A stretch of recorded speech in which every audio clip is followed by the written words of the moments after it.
Pero mis hermanos, es un enorme gozo poder estar aquí hoy y sobre todo por el tema que vamos a tratar. Estar en una feria del libro es como sumergirse en un océano de sabiduría.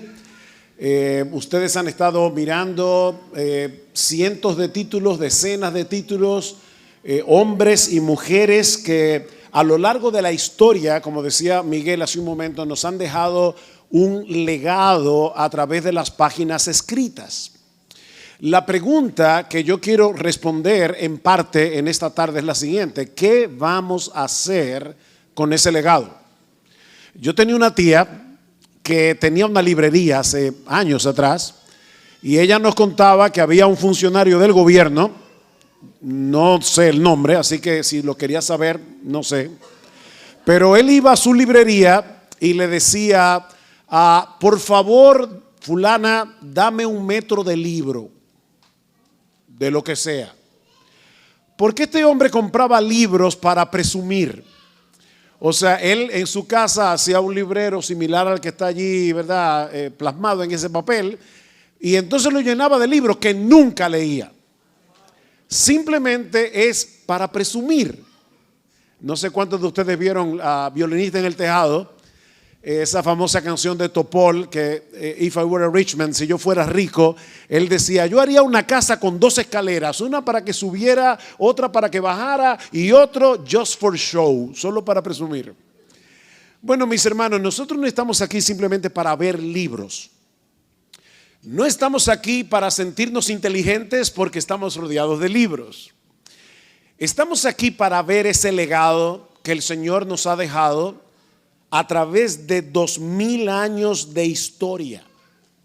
La pregunta otra vez es: mi hermano, mi hermana, ¿qué estás haciendo tú de manera particular con ese legado? Porque lo cierto es que a nosotros nos ha tocado vivir en una era donde la superficialidad nos rodea.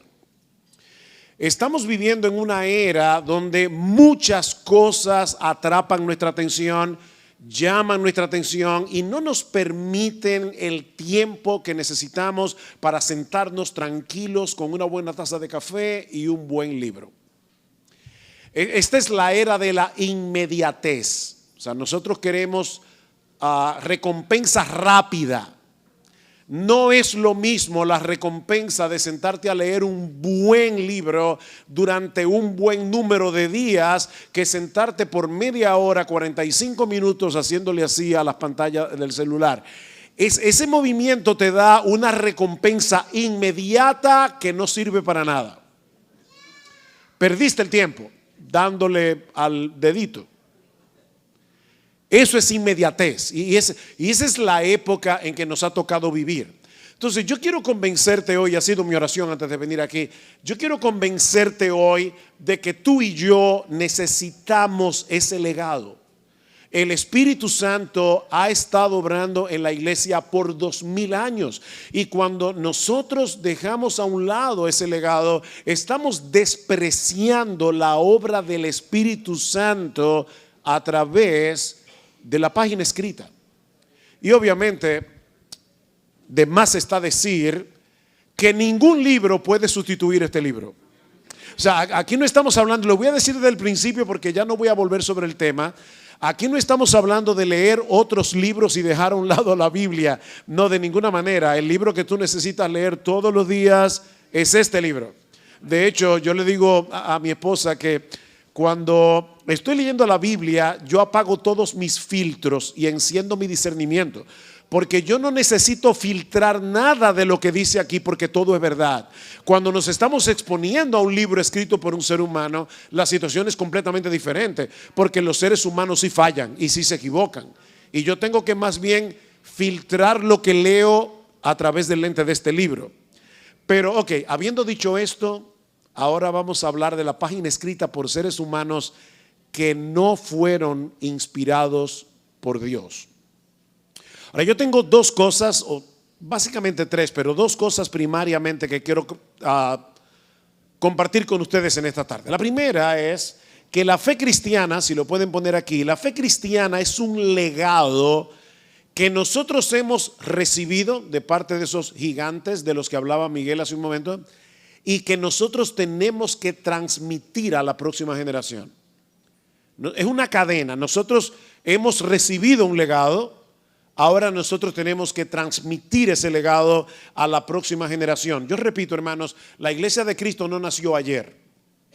La iglesia de Cristo tiene 2000 años de historia y a lo largo de los siglos Dios ha preservado su verdad a través de la fidelidad de su pueblo. En Judas, el versículo 3, el único capítulo que tiene la carta de Judas, dice que nosotros debemos contender ardientemente por la fe que nos ha sido dada, la fe. Y cuando el Nuevo Testamento usa la expresión la fe con artículo definido, no se está refiriendo a nuestra confianza en el Señor, se está refiriendo a las doctrinas que componen nuestra fe, al contenido de nuestra fe. Y Judas dice, creyente en Cristo que estás aquí, tú y yo, no solamente nosotros los pastores, tú y yo tenemos que luchar ardientemente por la fe que ha sido una vez dada a los santos. Perdón. Si me pueden traer una botella de agua al tiempo, se lo voy a agradecer. Eso significa que nosotros no tenemos la libertad de modificar las doctrinas que Dios nos ha legado. No podemos reinterpretarlas, no podemos reinventarlas. Nuestra responsabilidad, gracias, es recibir esas doctrinas con fidelidad, vivirla con pasión y transmitirla con precisión. ¿Escuchaste eso? 3 cosas. Recibirla con fidelidad, vivirla ¿con qué? Con pasión y transmitirla ¿cómo? Con precisión. Con precisión. Fidelidad, pasión, precisión. Pablo le dice a Timoteo en 2 Timoteo capítulo 2 versículo 2: lo que has oído de mí ante muchos testigos, esto encarga a hombres fieles que sean idóneos para enseñar también a otros. Ahí hay una cadena de transmisión. Pablo le enseñó a Timoteo. Timoteo debía enseñar a otros. Y esos otros debían enseñar a otros. Y es a través de esa cadena de transmisión que nosotros hoy en el siglo XXI, año 2025, tenemos una doctrina en la que podemos creer con confianza. 2000 años de historia. Así es como Dios ha preservado la verdad a través de los siglos. Y ahora este legado ha llegado hasta nosotros con la responsabilidad de continuarlo. La pregunta es, ¿cómo ha llegado ese legado? Y aquí viene el segundo punto. Ese legado ha llegado mayormente a través de la página escrita. ¿Cuántos de ustedes alguna vez han escuchado un cassette o un CD o en Spotify la voz de Spurgeon? Sí, la de Spurgeon. No, no. Mis hermanos, eso de escuchar sermones por YouTube, por Spotify, por Sermón Audio, eso es un lujo moderno. Pero a través de los siglos, cuando no había nada de tecnología, Dios preservó su legado, ese legado a través de la página escrita. ¿Tú te imaginas si tú tuvieras la oportunidad de sentarte con un café a conversar con Agustín de Hipona, o a conversar con Martín Lutero, o a conversar con Juan Calvino, o vamos a ponerlo un poco más cerca, ¿qué tal si te dieran 1:30 con John Piper para que tú le hagas la pregunta que tú quieras? Qué bueno sería, ¿verdad? 1:30 con John Piper hablando con él, o con Paul Tripp. Sería grandioso. Bueno, mis hermanos, ese privilegio no deja de estar al alcance de nuestras manos a través de los libros. A través de los libros que esos hombres han escrito. Nosotros podemos caminar con ellos a través de los libros. Podemos aprender de ellos a través de los libros. Podemos ser equipados con sus argumentos a través de los libros. Los libros son una maravilla. Pero la lectura no solamente nos instruye, nos equipa, también nos protege. La lectura de buenos libros nos protege. Porque, mis hermanos, la ignorancia es peligrosa. Pablo dice en Efesios capítulo 4 que si tú y yo no conocemos la verdad, seremos fácilmente arrastrados por todo viento de doctrina. Y la verdad es que hoy día, a través de la página escrita, a través de la internet, la herejía corre libremente.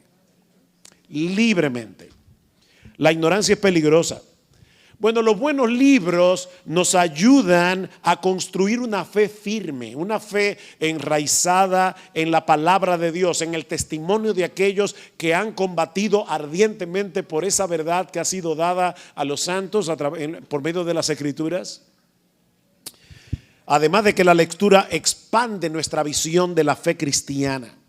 Es como si nosotros pudiéramos no solamente pensar con la cabeza de otro, sino también sentir con el corazón de otro. ¿A ti no te ha pasado que tú lees un libro y tú dices, wow, esta persona expresó algo que yo tenía en mi corazón de una manera 1000 veces más clara de lo que yo hubiera podido expresarlo? Y ahora que leí ese libro, me entiendo mejor a mí mismo. Es increíble lo que ocurre cuando tú estás allí tú a tú con un autor leyendo lo que él escribió. Eso nos permite ver cómo Dios ha obrado en diferentes épocas, en diferentes contextos, en diferentes corazones, en diferentes vidas, cómo su verdad sigue siendo relevante para nosotros en el día de hoy. La lectura nos ayuda a desarrollar una mente renovada, nos ayuda a ser capaces de discernir la verdad del error, sostenernos en la verdad con convicción. Sin embargo, no cualquier libro tiene ese efecto. Así que no basta con leer, debemos leer con discernimiento, buscando aquellos buenos libros que nos edifiquen, que nos ayuden a conocer mejor la palabra de Dios, que nos ayuden a conocer mejor a Dios mismo, que nos equipen para la vida cristiana, que nos fortalezcan en nuestro amor por la verdad. Y yo quisiera muy brevemente leerles algunos autores. Y créanme, me dijeron que yo tenía 45 o 50 minutos, así que yo tuve que elegir algunos. Pero yo hubiera podido pasar unas 3 o 4 horas recomendando los libros. No. Solamente para decirle. ¿Alguien sabe qué dice el autor de la carta a los Hebreos en Hebreos capítulo 13, versículo 7? Acordaos de los pastores que os hablaron la palabra de Dios.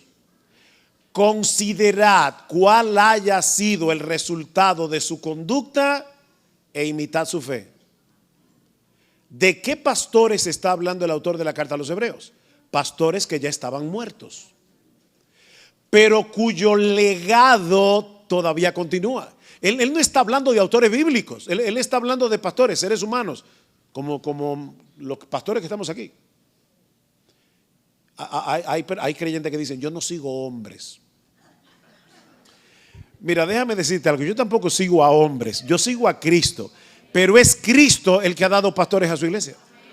Y lo que estamos diciendo, y lo ha dado para que equipen a la iglesia, obviamente, lo que estamos diciendo es que es bueno que tú tengas pastores en tu iglesia local, pero nosotros somos miembros de 2 iglesias. Somos miembros de la iglesia local, yo espero, y si tú eres miembro de tu iglesia local, tienes tus pastores, pero también somos miembros de la iglesia universal. Pablo dice en 1 Corintios capítulo 3, Pablo es vuestro, Pedro es vuestro, Apolos es vuestro, y yo puedo decir Agustín es vuestro, Calvino es vuestro, Piper es vuestro. Son pastores que Dios ha dado a su iglesia y que no solamente han ministrado en una localidad, son pastores de la iglesia universal. Entonces yo quiero animarlos a que no le tengan miedo a los autores del pasado. Así que les voy a citar algunos del pasado, otros del presente. Agustín de Hipona. Mi hermano, mi hermana, yo te animaría a leer las Confesiones de San Agustín. Y yo te aseguro que tú vas a ser transformado. Tómate tu tiempo, no tienes que leerlo en 5 días. Te va a tomar un tiempo leerlo. Pero las Confesiones, que es un clásico imprescindible de la fe cristiana, es un libro en el que Agustín abre su alma y nos muestra cómo la gracia de Dios puede vencer el corazón del hombre más depravado. Yo no voy a hablar aquí de Agustín de Hipona y de su vida, pero para que tengan una idea, ya Agustín de Hipona a los 17 años tenía una concubina con la que tuvo un hijo, al que le puso a Deodato, para colmo. El hijo que tuvo con la concubina le puso dado por Dios, a Deodato. Sin embargo, Agustín fue convencido por la gracia de Dios cuando tenía como 28 años de edad y fue un gigante de la fe. Y abre su alma en las Confesiones. Vamos a ponerlo de esta manera: las Confesiones es una oración hecha libro. En todo el libro vamos a ver a Agustín orando con el Señor. Ese es un buen libro. No para empezar si no tienes hábito de lectura, lo voy a decir en un momento. Solamente estoy dando recomendaciones. Martín Lutero escribió un libro titulado La esclavitud de la voluntad. Y es una obra en la que Martín Lutero está discutiendo con Erasmo de Rotterdam en medio de la Reforma, en medio del calor de la Reforma. Martín Lutero escribió ese libro en el año 1525. Erasmo escribió un libro en el 1524 y un año después Lutero se casó con Catalina Bombora y también escribió este libro, que es otro clásico. Tú vas a ver ahí por qué ningún ser humano se puede salvar por sí mismo. Y eso te va a llevar a darle gracias a Dios por tu salvación. Juan Calvino. ¿Quién me dice cuál es el libro más emblemático de Juan Calvino? ¿Quién dijo? No sean tímidos. La institución de la religión cristiana. Es un librito de unas 1200 páginas. No le cojas miedo. ¿Qué hace Calvino en ese libro? Bueno, es un libro de teología, pero que fue escrito para que tú y yo pudiéramos conocer a Dios.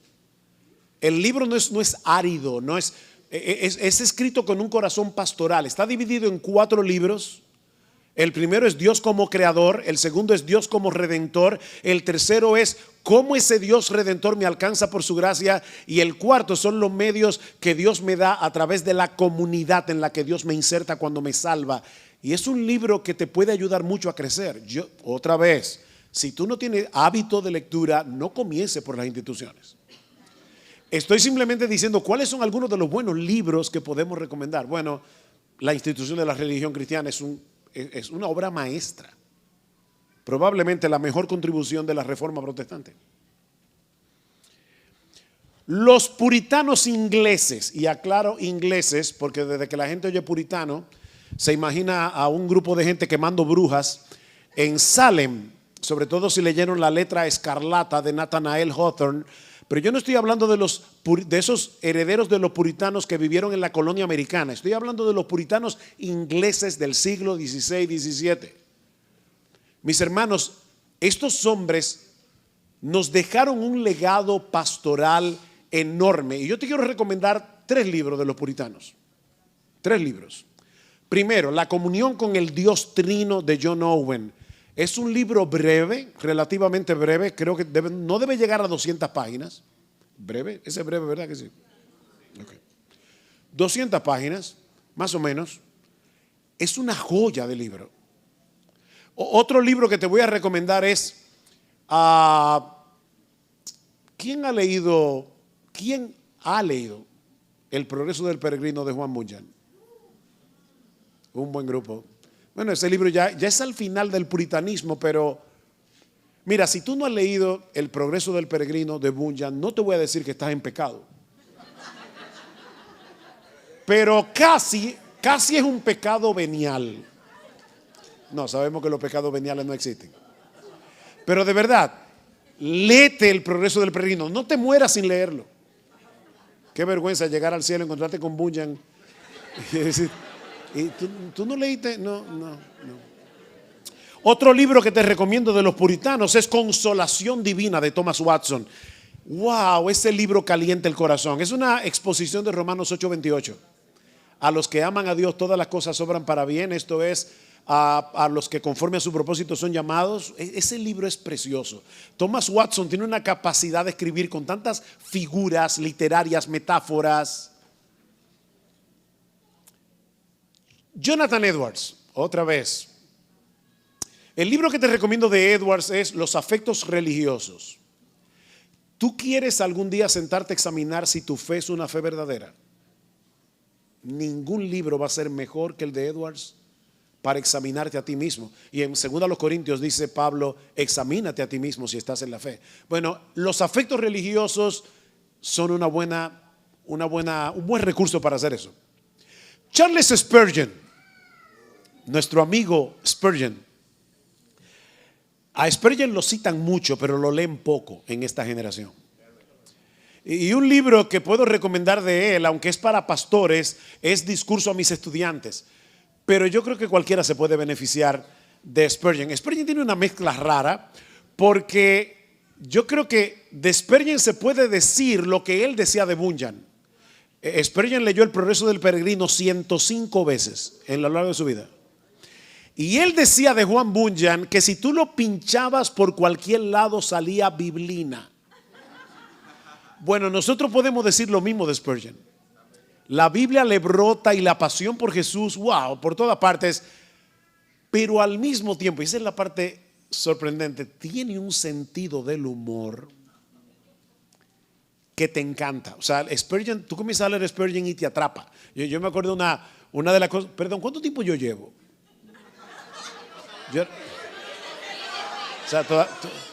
Porque entre Joan y Miguel me robaron tiempo con la ruleta rusa. Ok. Spurgeon decía que, hablando de los pastores, de cómo los pastores no podemos ser aburridos predicando. Él decía, como Martin Lloyd Jones diría muchos años después, un predicador no puede ser aburrido. Si es aburrido, no es predicador. Y decía Spurgeon que de dos hermanos de la iglesia que se encontraron en una esquina y decía, wow, yo estoy hasta aquí de mi pastor porque es que siempre predica lo mismo siempre. Es como una campana que hace ding dong, ding dong, ding dong. Y el otro le dice, qué suerte tienes. El mío solo dice ding, ding, ding. No llega ni al don. Ese es Spurgeon. Por eso te digo, si lees Spurgeon te va a atrapar. No le tengas miedo porque es de 1800, perdón. No le tengas miedo porque es de 1800. Ok, vamos a acercarnos un poco más. J.I. Packer. J.I. Packer. Mis hermanos, el libro Hacia el conocimiento de Dios ya es un clásico, a pesar de que fue escrito en el siglo XX. Tú quieres conocer a Dios, tú quieres conocer más a Dios, tú quieres conocer el carácter de Dios, los atributos de Dios, lea Packer. Indudablemente.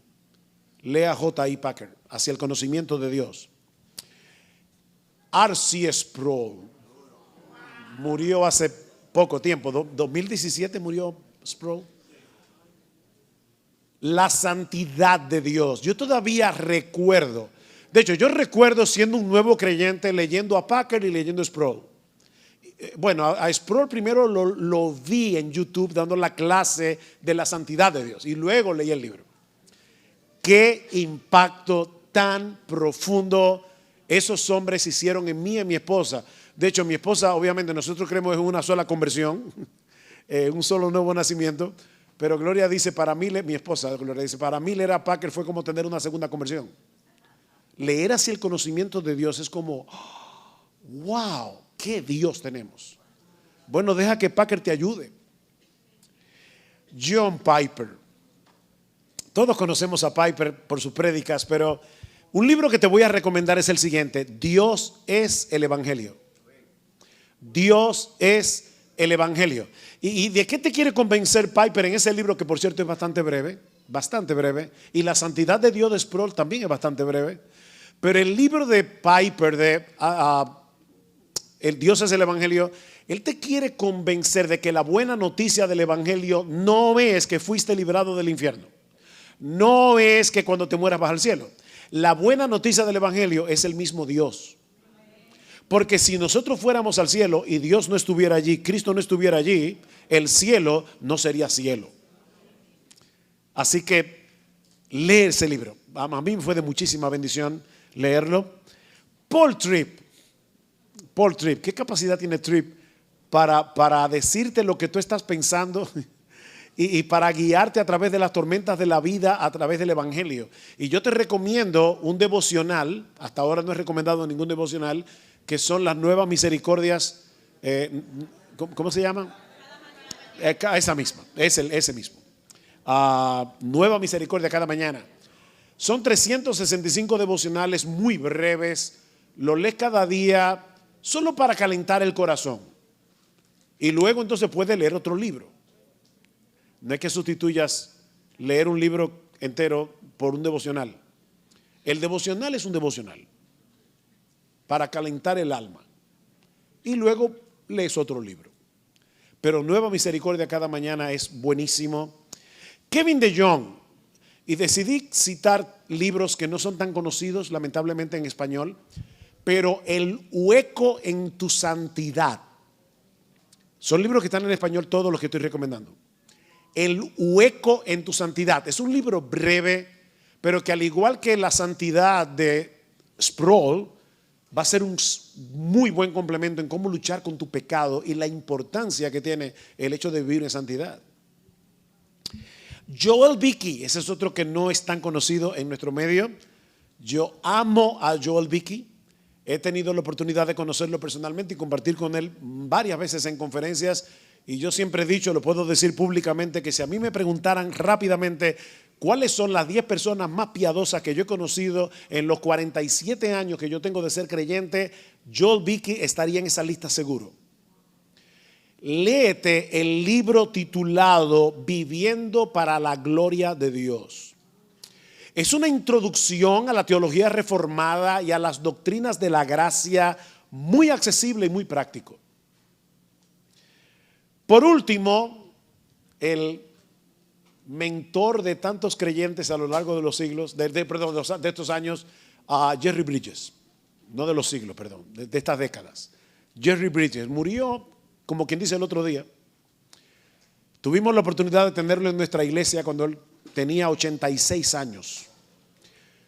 Ese hombre se subió en el púlpito así bien quedo, bien tranquilo, y cuando abrió la boca, wow, qué privilegio escuchar a Jerry Bridges predicar, pero ya murió.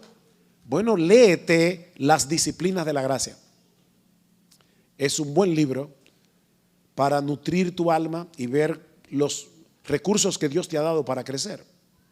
Ahora, hemos hablado ya de cómo Dios ha dejado un legado, cómo ese legado ha quedado a través de la página escrita a través de los siglos.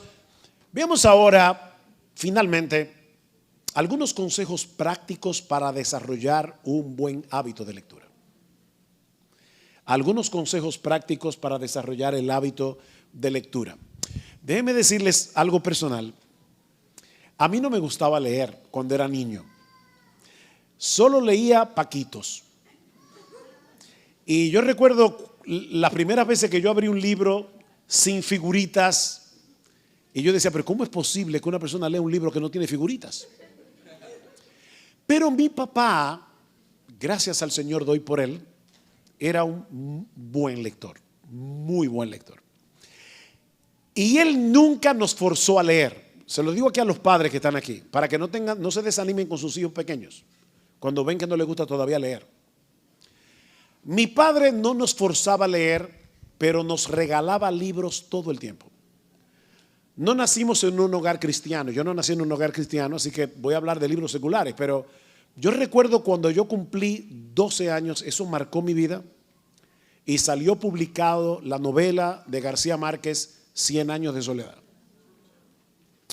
Y de repente, a mí que no me gustaba leer, yo tengo 2 hermanos mayores, escuchaba a mi papá en la mesa hablando con mis hermanos de Aureliano Buendía, de Remedios, de no sé qué, y yo estaba en la luna.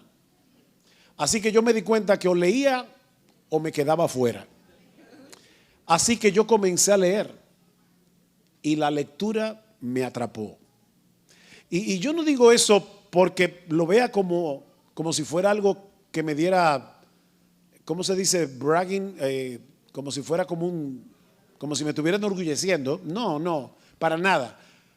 Porque fue por la influencia de mi papá. Lo estoy diciendo, padres, porque ahora con estas tablets, cuando tus hijos te ven con esto en la mano, no saben si tú estás leyendo o estás jugando algo o viendo un video de YouTube.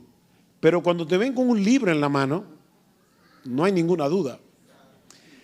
Bueno, Dios usó a mi papá como buen lector para hacer de mí y de mis hermanos buenos lectores. Y eso ha tenido un impacto duradero en nuestra vida, porque después nos convertimos, obviamente, pero ya teníamos el hábito formado. El hábito de lectura se forma. Y no importa la edad que tú tengas, no tienes que comenzar temprano. Ahí donde estás, en tu etapa donde estás, puedes comenzar. La pregunta es ¿cómo?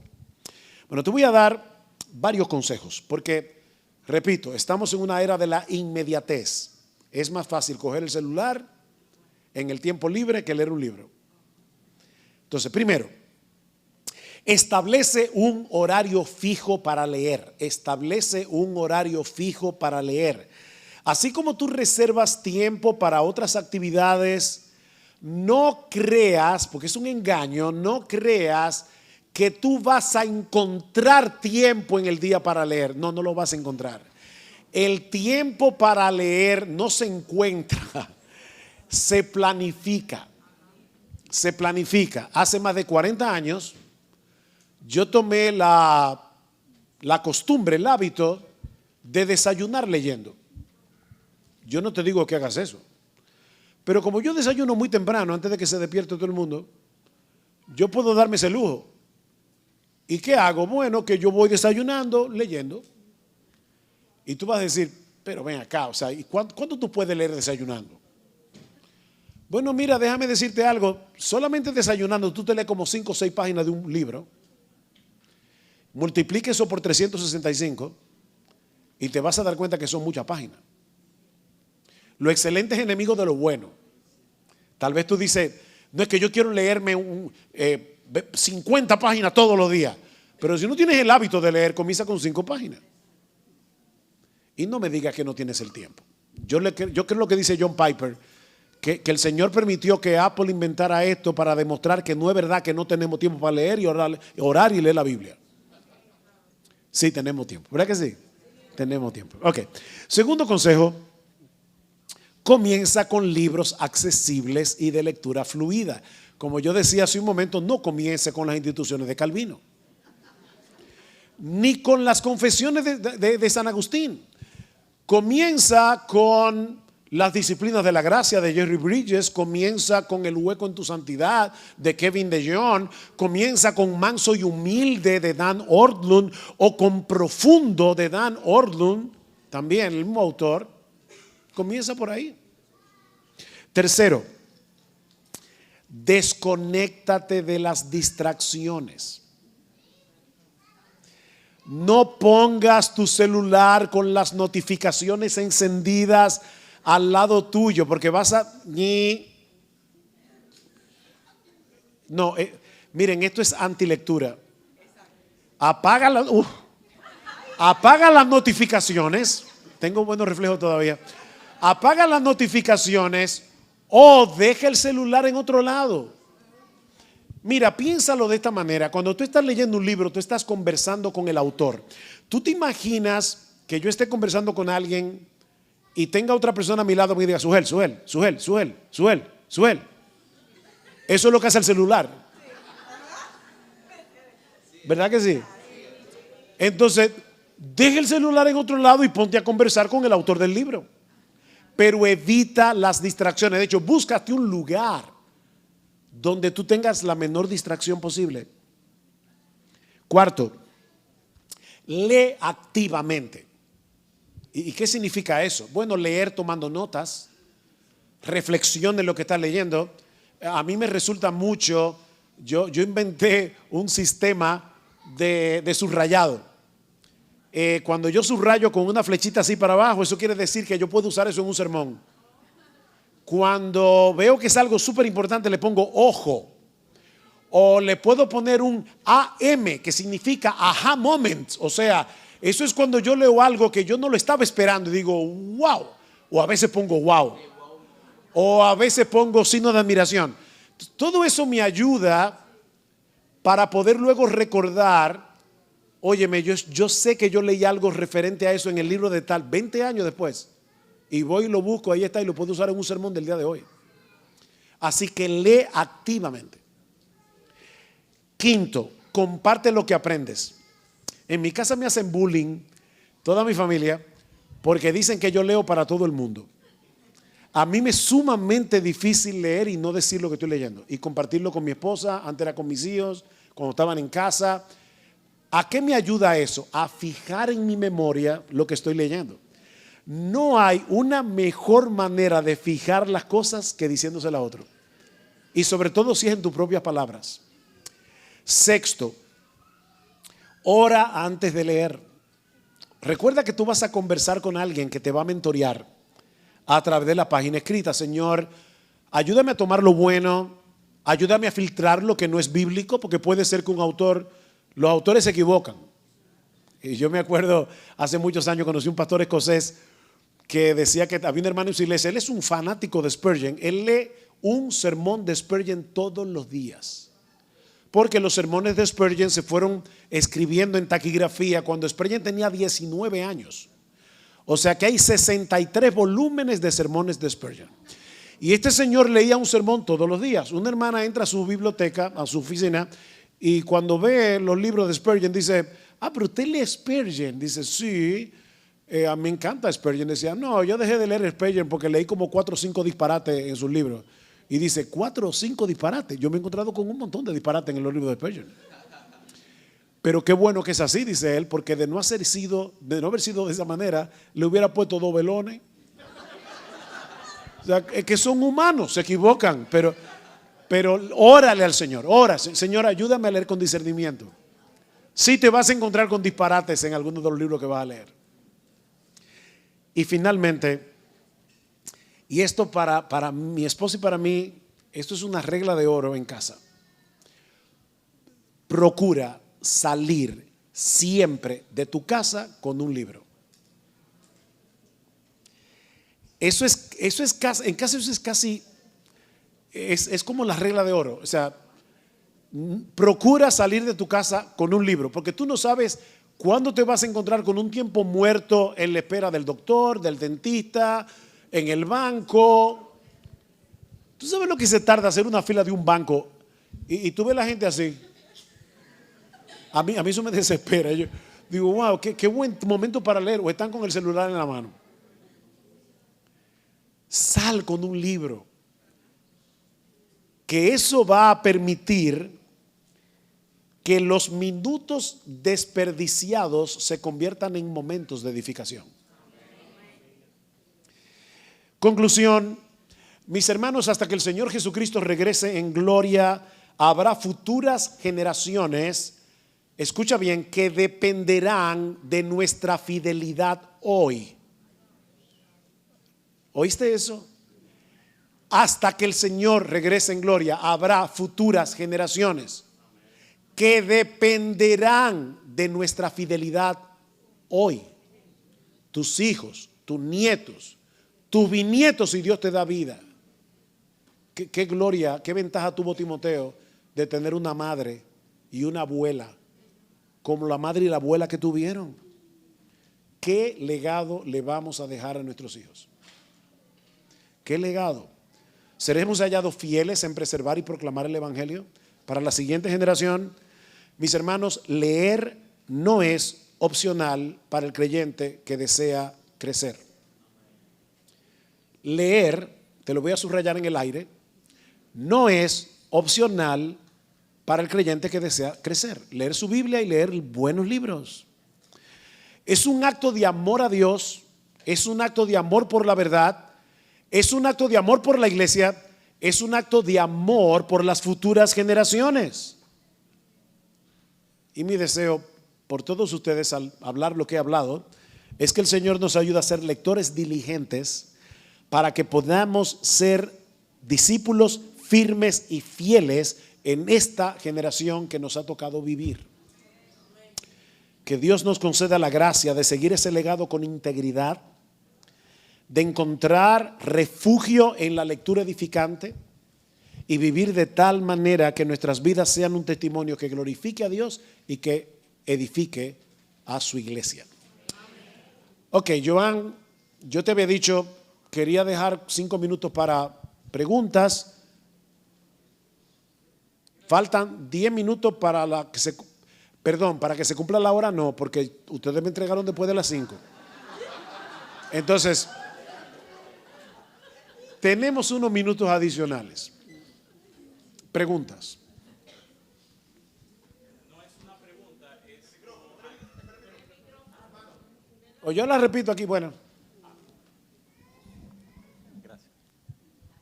No es una pregunta, es algo que también me ha funcionado con el último punto que usted dio, es utilizar o llevarme unos audífonos también. Siempre en el trabajo, cuando tengo un tiempo muerto, me coloco mis audífonos para silenciar un poco y siempre tengo un libro encima, como lo dice usted. Si tienes buena vista, puedes tener el Kindle en el celular. Y eso te ayuda. Yo compré un Kindle al año siguiente que salió el Kindle. El Kindle salió en el año 2008, yo compré uno en el 2009, pero luego vinieron las tablets y entonces ya yo comencé a leer en tablet. Pero me di cuenta ahora, en diciembre del año pasado, porque le regalé un Kindle a mi esposa, que definitivamente leer en Kindle, en el aparato, es una experiencia completamente diferente, porque es como leer la página de un libro, y entonces terminé comprándome un Kindle para mí otra vez. Y la verdad es que es 1000 veces mejor que leer en una tablet. ¿Qué ventaja tiene el Kindle? Que al igual que el celular, el Kindle es muy ligerito y lo puedes llevar a donde sea y tienes un montón de libros ahí. Otra pregunta o comentario, pregunta, Jorge. ¿Usted recomienda, pastor, leer un libro a la vez o uno puede leer varios libros al mismo tiempo? Qué buena pregunta. Gracias por preguntar eso porque se me olvidó incluir eso en mi material. Hay un libro llamado, está en inglés, no está en español lamentablemente, se titula Lit. Y es obviamente es un juego de palabras entre como encender y la abreviación de literatura. Lit, L-I-T, de Tony Reinke, R-E-I-N-C-K-E, perdón. Y él dice que uno debería leer varios libros a la vez. Eso me dio tranquilidad porque yo toda la vida he leído varios libros a la vez, desde que era un adolescente. Mira por qué. Porque no todos los libros son para todas las horas del día. Por la mañana, leerte a Trip en Nueva Misericordia cada mañana está genial porque tú no te has levantado muy bien, estás todavía medio dormido. No es la hora para leer hacia el conocimiento de Dios de Packer.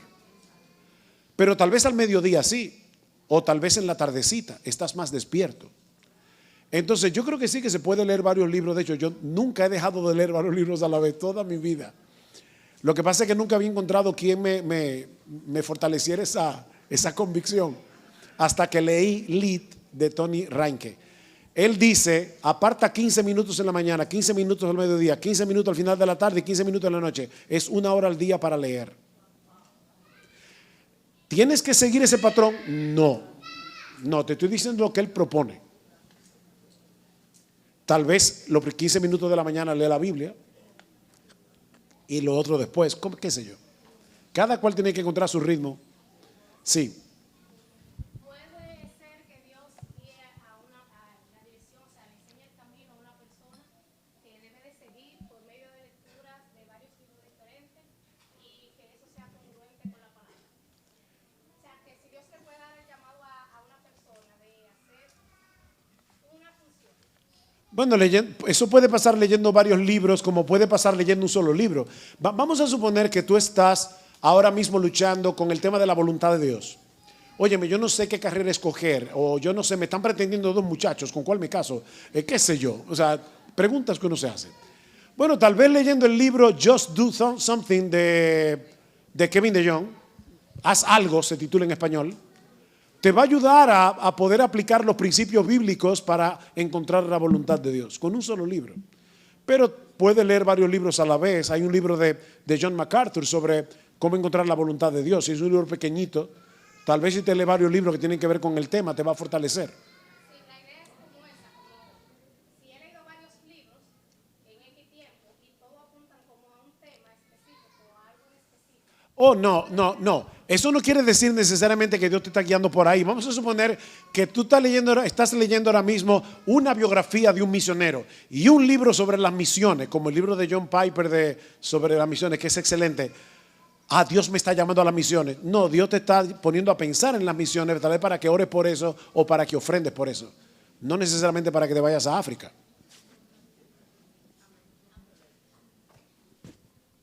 Aquí atrás, luego aquí. Bueno. ¿Puede un buen lector ser un mal escritor? Sí. Lo que no sucede es al revés.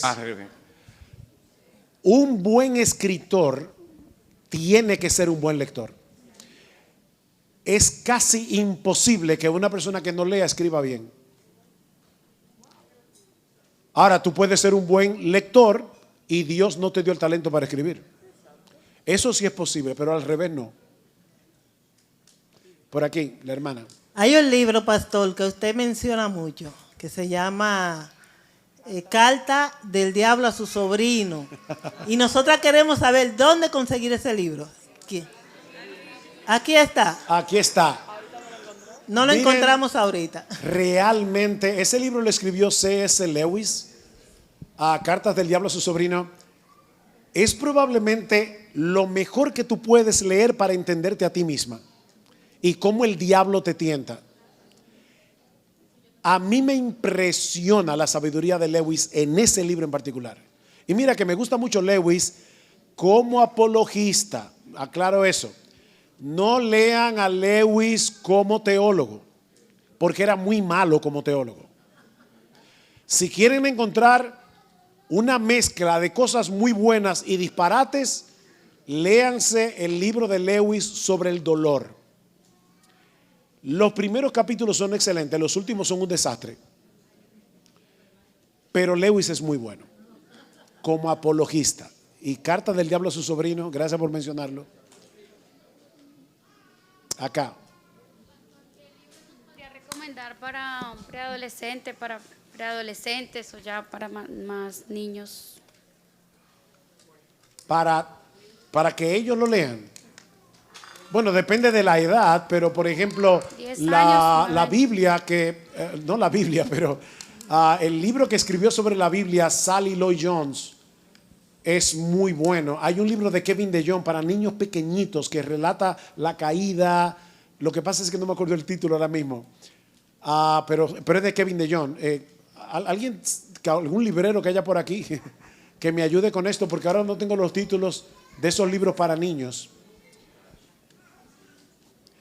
Me da pena decir que yo escribí uno para niños, se llama La más extraordinaria historia jamás contada, que es una teología bíblica para niños. En otras palabras, la idea es ver la historia de la redención, pero que lo puede entender un niño. Y claro, definitivamente ayuda con los padres, lo deben leer primero y eso va a ayudar a los padres. Pero algunos aquí de la librería, ¿me puede ayudar? ¿De quién es ese? Ese mismo, de Kevin DeYoung, ese mismo. Es excelente y se lee rapidito. R.C. Sproul tiene varias novelas para niños que son muy buenas, como todo lo que hacía R.C. Sproul.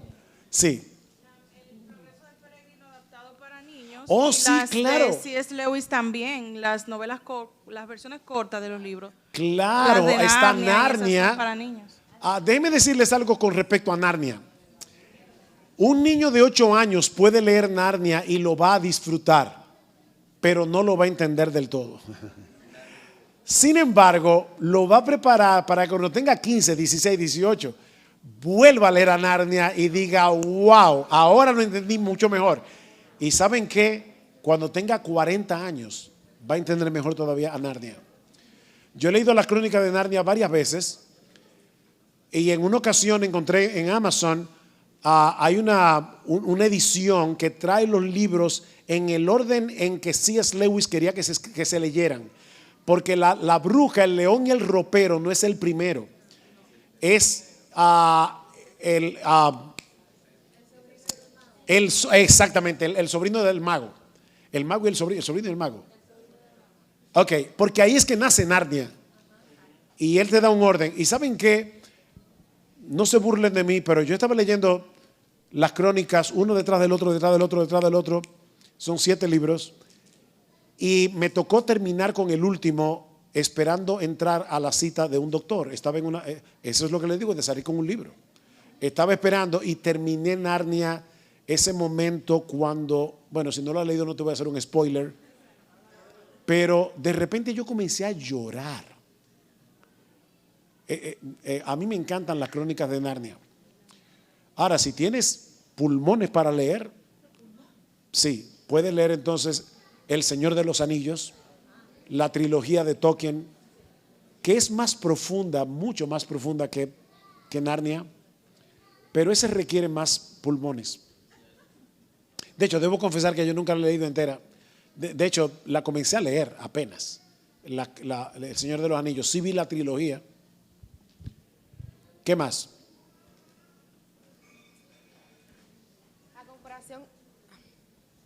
A comparación con la anterior pregunta, ¿qué libro usted nos recomendaría a nosotros la juventud como adolescentes?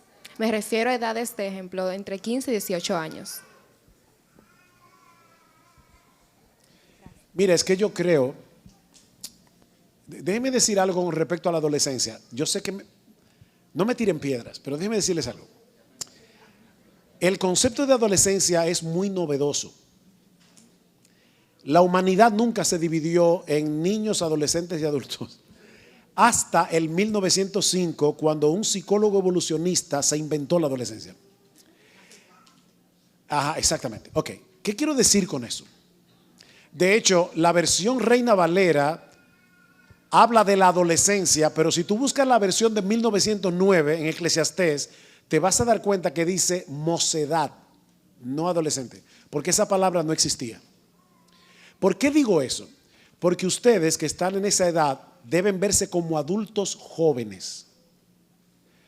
Cuando tú te ves como una etapa diferente, no te das cuenta que tú tienes capacidad para ya comenzar a leer libros de adultos jóvenes. Y claro, puedes leer En pos de la santidad de Jerry Bridges, puedes leer El hueco en tu santidad de Kevin DeYoung, y te va a ayudar como joven a las luchas que tienes en la etapa de la vida en que estás. Dije simplemente lo de la adolescencia para que no menospreciemos a los adolescentes. Son adultos jóvenes. Claro que no podemos ponerle más carga de la que pueden sobrellevar, pero recuerda que es un adulto que a veces le sale el niño y a veces le sale el adulto. Eso pasa en esa etapa. Pero eso es parte del crecimiento. Pero cualquier libro de lo que yo mencioné, puedes leerlo para ti.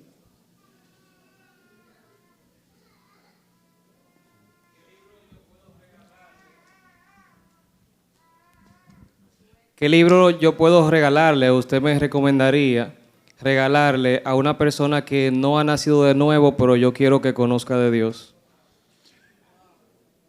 Mira, ¿qué es el Evangelio? Es un librito breve de What is the Gospel?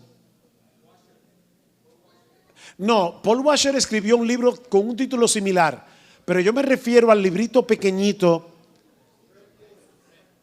Greg Gilbert, gracias, wow. ¿Qué es el Evangelio de Greg Gilbert? Puede ser bueno. Si una persona que tiene problemas con la fe, le puedes regalar ¿Ha enterrado la ciencia a Dios? De John Lennox. Es un libro apologético. ¿Cuál? No John Lennon, ese era el cantante de los Beatles. Ya murió hace mucho. No. John Lennox es un matemático de Oxford que está vivo, de hecho, todavía. y es un apologista, ¿es un buen libro para dárselo a un inconverso?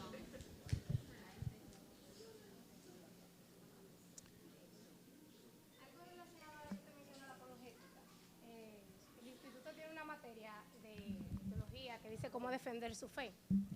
Y nos dieron para leer el libro de R.C. Sproul, el primer volumen. Pero anexado a eso, ¿qué otro libro nosotros podemos utilizar para poder defender la fe con un espíritu de humildad?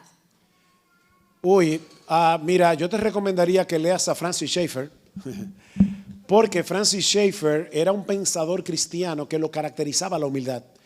Y él te va a ayudar a ver cómo interactuar con un inconverso sin ofenderlo y sin tratarlo como si fuera menos que tú, porque tú eres creyente.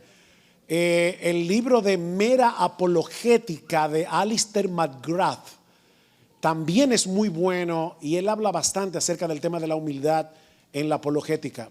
Hay otro libro que se llama Todo Pensamiento Cautivo de Richard Pratt, que es súper breve y es oro molido ese libro, muy breve. De hecho, Richard Pratt escribió ese libro cuando él tenía 20 años de edad para enseñar a adolescentes a defender su fe.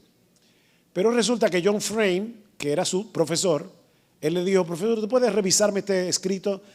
John Frame lo leyó y quedó tan fascinado que sin decirle nada a Richard Pratt lo llevó a la imprenta y lo imprimió. Y ese libro es un clásico de la defensa de la fe. Todo Pensamiento Cautivo de Richard Pratt Jr. Sí, acá atrás, sí. Pero Mera Apologética es muy bueno, de Alistair McGrath. Gracias, puedo. Era allá atrás. Bueno, ok. Ladies first.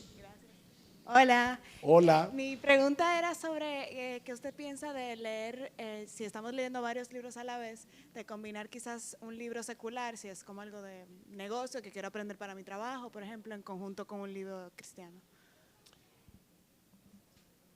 Mis hermanos, a veces los cristianos olvidamos que Dios en su gracia común le ha dado a los hombres la capacidad de escribir buenas cosas aunque no sean cristianos. Y en ese sentido, yo no quise hablar aquí en este foro, porque estamos hablando de libros cristianos, no quise hablar de literatura secular. Pero, por ejemplo, literatura académica de cosas como la economía, claro, no tienes que buscar un buen libro cristiano para eso. De hecho, yo recomiendo que de vez en cuando y de cuando en vez uno lea buena ficción. Por ejemplo, yo creo que es bueno leer a Shakespeare. Yo creo que ayuda mucho a entender el alma humana. O libros de ahora, te ayuda a entender tu generación, porque yo tengo que predicarle a mi generación.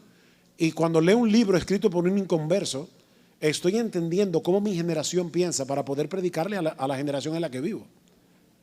O sea que, claro que sí. Sí, ahora sí. ¿Qué recomendación usted le da a los que nos gusta escribir, pero tienen el miedo de hacerlo por tanta sapiencia, tantos maestros y sobre todo por expresiones de un gran escritor cristiano que dice que hasta los 50 años usted no puede tener una vida acabada para escribir un libro? Es muy famoso el que dijo eso. Entonces eso intimida a uno que escribe. ¿Puede un cristiano 30, 20 años a escribir una obra cristiana y que pueda ser respetada? Okay. Gracias. Mi respuesta es esta. Te lo voy a comparar primero con la predicación y luego con la escritura. El predicador no es aquel que tiene que decir algo. El buen predicador es el que tiene algo que decir. En otras palabras, no es simplemente que yo me pare y me paso una hora hablando. Bueno, el escritor, el que quiere escribir, tiene que preguntarse: ¿yo quiero escribir para hacer oír mi voz o es que yo tengo algo que decir? ¿Hay alguna contribución que yo puedo hacer a mi generación a través de la escritura? Por lo que he aprendido de teología, por lo que he aprendido de esta área práctica de la vida cristiana, y entonces comenzar a escribir, porque una persona puede escribir para sí misma. De hecho, ya los diarios no se usan, pero en generaciones pasadas la gente escribía diarios y escribía para sí mismo. No necesariamente para que otros lo lean. Pero la pregunta que debes hacerte es, ¿tengo yo una contribución que hacer que otros no han hecho, que pueda ser de ayuda para mi generación? Y escribe. Y recuerda esto, escribir no es desear escribir. Escribir no es tener la intención de escribir. Escribir es escribir. ¿Qué significa eso? Que te tienes que sentar a escribir. Escribe, te va a salir mucho disparate en un momento dado, pero lo lees 10 días después y vas a ver los disparates más rápido y lo corriges. Esto es pulir. Yo tengo un amigo que ustedes conocen, apellido Núñez, que siempre me dice que el problema mío es que yo soy muy perfeccionista. Y yo creo que Miguel tiene algo de razón en eso, pero el asunto es que uno escribe y no necesariamente a la primera vez te sale bien. Léelo unos días después, déjalo ahí en la nevera y cuando lo vuelvas a escribir te vas a dar cuenta que vas a poder pulir más y mejor. No más preguntas. Una última pregunta, creo que ya ya el tiempo se fue. Ya me van a botar de aquí, de la IBI. Bueno, pero una última. ¿Hay algún material que se pueda recomendar para personas que profesan ser ateas? Mira, el libro que yo dije ahorita de John Lennox es un buen libro. R.C. Sproul tiene un libro titulado La psicología del ateo. Y es muy interesante porque él trata de analizar qué es lo que mueve a un ateo a ser ateo. Y yo creo que si la persona es un pensador, porque ese libro de Sproul no es tan fácil, o sea, no es tan simple como todo lo que él normalmente escribía, pero La psicología del ateo yo creo que es un buen libro. Estoy tratando de pensar en español. ¿Qué hay en español? Oh, claro, Timothy Keller, Reasons for God. ¿Cómo se dice en español? ¿Es razonable creer en Dios? De Timothy Keller, es un buen libro, gracias. Una fe lógica también de Timothy Keller es bastante bueno. Yo creo que yo le puedo dar el Dios pródigo a un inconverso, aunque sea ateo, y decirle que lo lea. Y puede ser atrapado por la gracia. Para ustedes, lean Atrapado por la alegría. Es un libro pequeñito donde C.S. Lewis narra cómo él se convirtió de ser un ateo en cristiano. Y por lo menos a ti te puede ayudar para saber cómo lidiar con el ateo. Y de hecho, nada más el título es fascinante. Atrapado por la alegría, de C.S. Lewis. Bueno, yo creo que ya, para que no me voten, dicen que lo mejor para un predicador es acabar cuando la gente te quiere seguir oyendo. Así que para que ya no se aburran de mí, Joan.